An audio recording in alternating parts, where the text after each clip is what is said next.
Hello and welcome to another episode of Peace at Last, the podcast that discusses the latest scientific discoveries in psychology, explains techniques and principles from ancient spiritual traditions, and gives you the mental technology to put them into practice. You can change the way you feel and find peace at last. My name is Fabrice Nye, psychologist, coach, and spiritual explorer. If this podcast speaks to you, you may subscribe on the platform of your choice. I also invite you to share your favorite episode with some of your friends. Word of mouth is the best way to spread the word and support the podcast.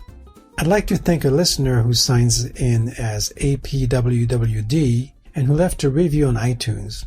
He or she wrote, "Great introductory podcast. I am so looking forward to what Fabrice has to offer in Peace at Last. Fabrice offers a wealth of knowledge and new perspectives that will be beneficial to any listener who is looking to improve how they think and feel through considering paths of thought and personal growth. Anyone will be able to find something in the podcasts to resonate with or to enhance their life through how they think. I'm looking forward to devouring this whole series." Well, thank you, dear listener, and I swear I did not pay this person. As I flesh out the archives of podcasts over time, I expect that there will be something for just about everyone. Seeking inner peace is an aspiration that anyone can get behind.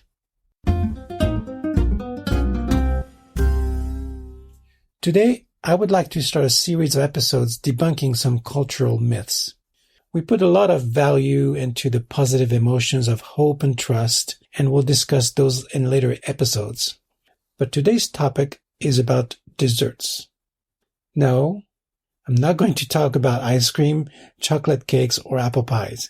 This is desserts, as in the expression, getting your just desserts. In other words, the reward or punishment appropriate to one's actions. If you haven't already guessed by now, language is very important to me, as is the way we express our thoughts and how we talk to ourselves. I was stumped for a while trying to find a noun that corresponds to what it is that you deserve. Deservedness did not work. The word desserts, spelled with only one S, is the correct word, but it is antiquated and sounds too much like sweets, so it can be confusing. I stumbled upon a book by Sandel called The Tyranny of Merit. That was my aha moment. Merit. That is the term I was looking for. But then again, it does not completely encompass the subject matter.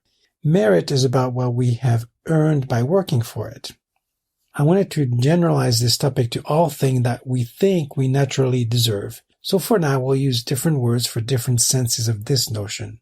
I can see 3 different meanings when we talk about what we deserve.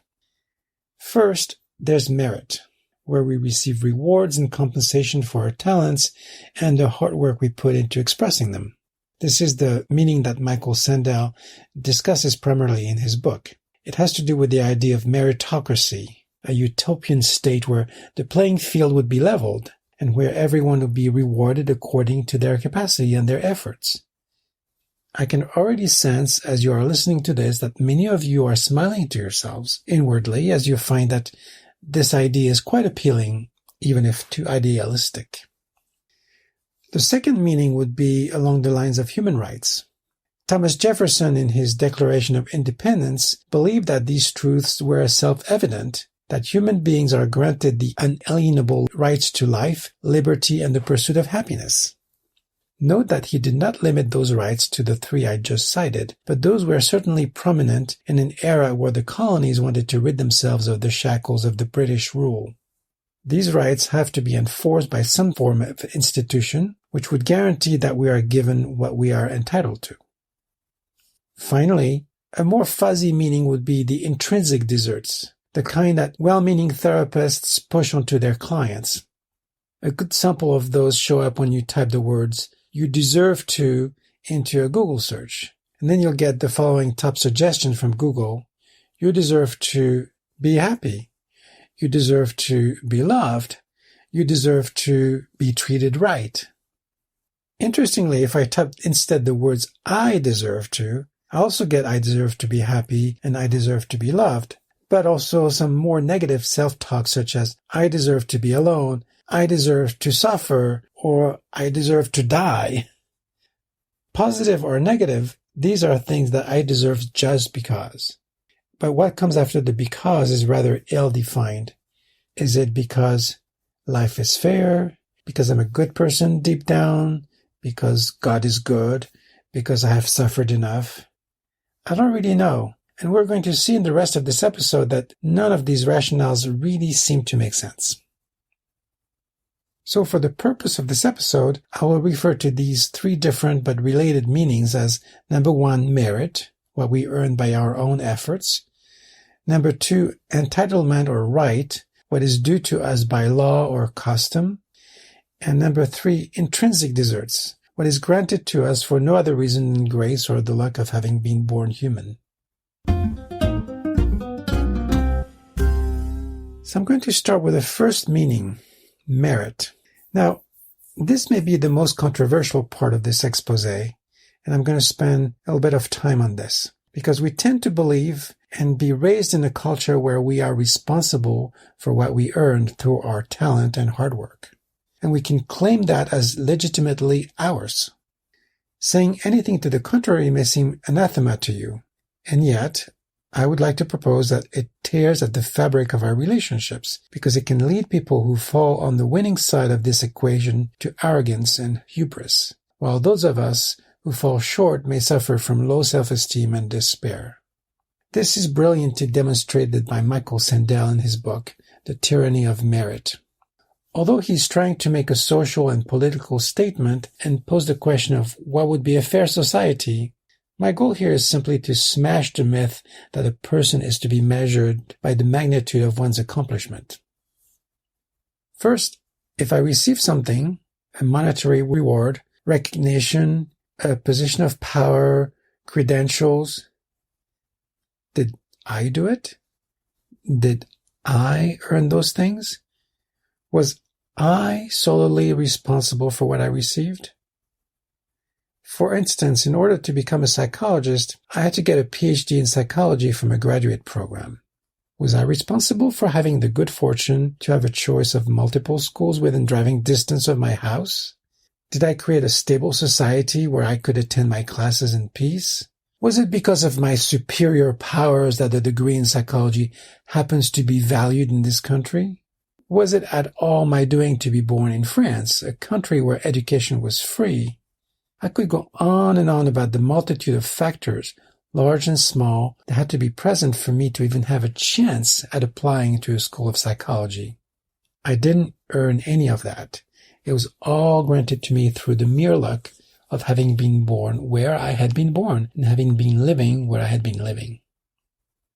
This idea can be found in Buddhism and is usually called dependent origination or dependent arising in English. It is the notion that all things are dependent upon multiple causes and conditions. Nothing exists as a singular independent entity. In one of his lectures, philosopher Alan Watts explained the following, and I quote, "Now, if then we cannot describe the behavior of organisms without at the same time describing the behavior of their environments, we should realize that we have a new entity of description. Not the individual organism alone, but what would now be called a field of behavior, which we must call rather clumsily the organism environment with a hyphen. You go with your environment in the same way as your head goes with the rest of your body. You do not find in nature faces arriving in the world sui generis. They go with the body." I don't want this to take us too far afield from our main topic, but my point is here that when I encounter some kind of success in my endeavors, the part attributable to something other than what I call me is huge. For example, I have been able to help lots of people through my practice during the pandemic. Should I attribute that success to Fabrice? But if thousands of people had not worked together contributing to creating the internet and the software that makes it function, I would never have been able to do Zoom sessions with my clients. I and many others had the extreme luck to be able to continue plying our trade from the comfort of our homes. We didn't earn that. So I hear you say, well, we all live in the same society. Others have access to the same resources as I do, and if I do achieve success, the differential is because of my talent and effort. To that, I would first answer that no, We do not live in a society where everyone has equal access to the same resources. Minorities and underprivileged classes have it much harder than people who are generally white, male, or of a higher socioeconomic status, kind of like me. But let's assume for a moment that we actually live in an ideal environment with a completely level playing field. Everyone starts with the same chances right off the bat. If that's the case, then only people's talent and effort will determine their success in life. Well, let's look at talent first. If I am endowed with an uncanny ability to manipulate numbers and picture geometric shapes in my mind, I may become great at mathematics. Because of that, I may land a position in the math department of an Ivy League university. Did I deserve that position? Did I earn the privilege and power that it affords me? I am no more responsible for my propensity for mathematics than I'm responsible for the color of my eyes.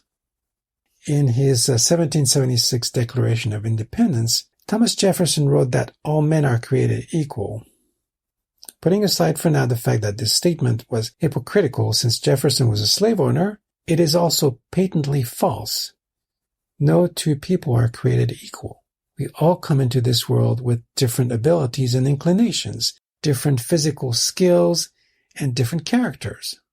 So if I achieve something because of my talent, I don't deserve it any more than I deserve to win the lottery. If that isn't enough to convince you, notice that talent is entirely dependent on the environment. Take, for example, star basketball players like LeBron James or Michael Jordan. They possess undeniable talent in their sport. But they also had the chance to live in a society that valued the skill of bouncing a ball around a court and shooting into a basket with a hole at the bottom. Transfer that skill to the Amazonian jungle or to the International Space Station, and you might find that it is not valued at all.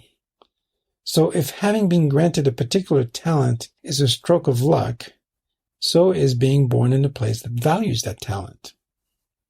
But what about effort? Surely, if talent is not earned and that we don't deserve anything because of it, at least our effort and hard work is our own. I know many of you out there still believe that, after all, untapped talent is not worth anything and only effort and persistence can allow it to flourish. Although this is true, no doubt, why is our capacity to work hard any different than talent?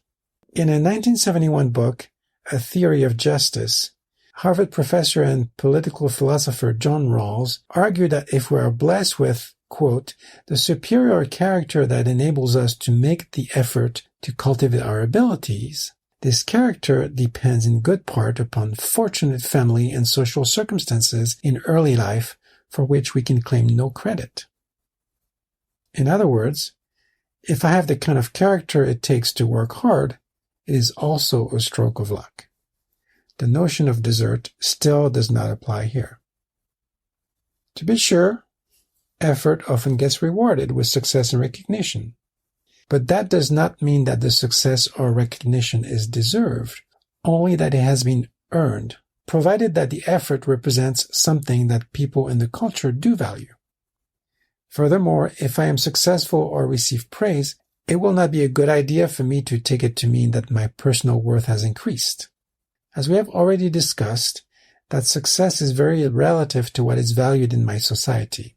But on top of that, I am using the wrong measuring stick to measure my personal worth. Should I encounter failure, am I to conclude then that I am not worthy?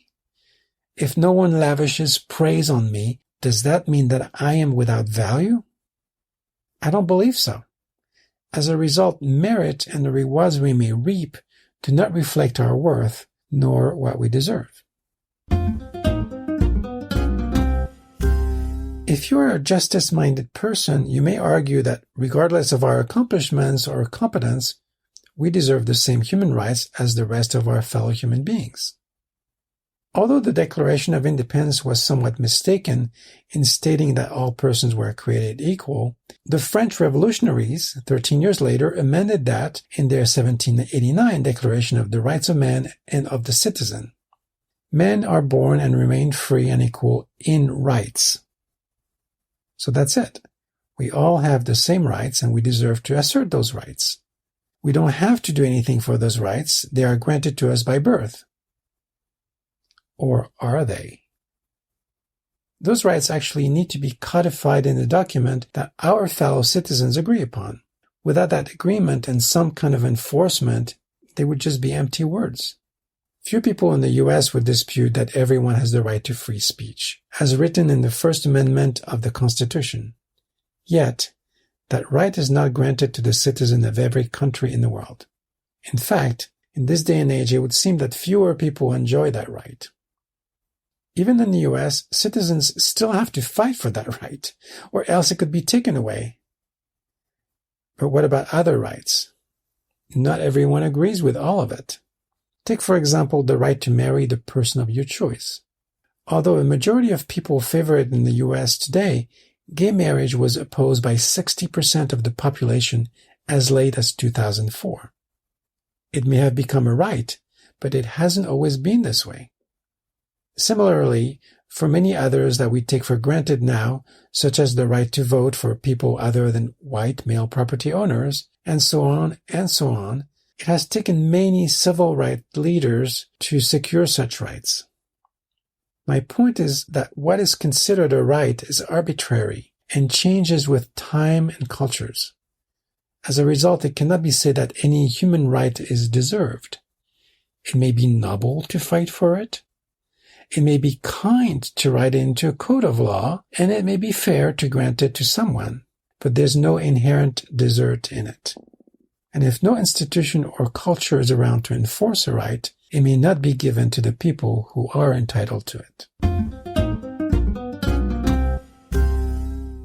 So that leaves us with what we may intrinsically deserve as human beings, regardless of our merit, our effort, our talents, or our place of birth.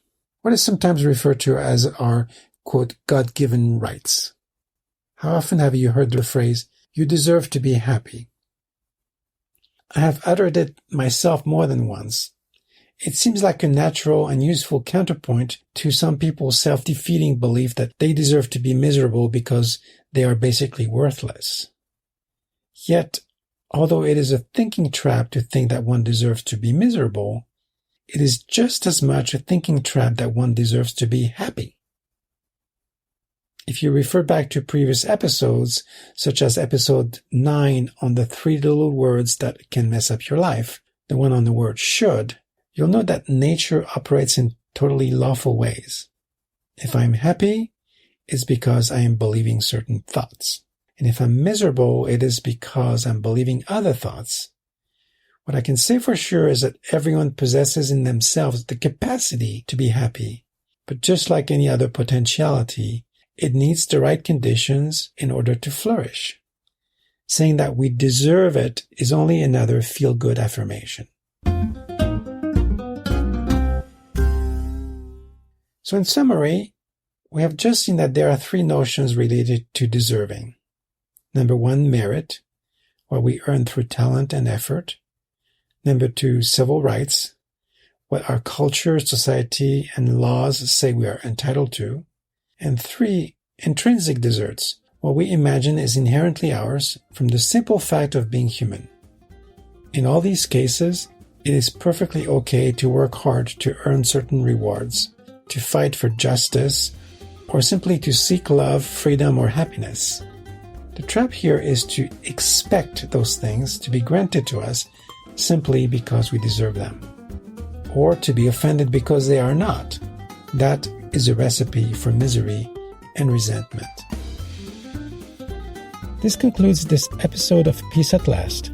For more information, go to peaceatlast.us, where you'll find the show notes for this episode. If you have comments or questions, leave them on the website, or you can email me directly at fabrice@life.net. I may be selecting your question as a topic for a future episode. I also invite you to contact me if you would like some personalized help in applying the principles I describe here. If you just discovered this podcast, you can subscribe on iTunes or on the platform of your choice.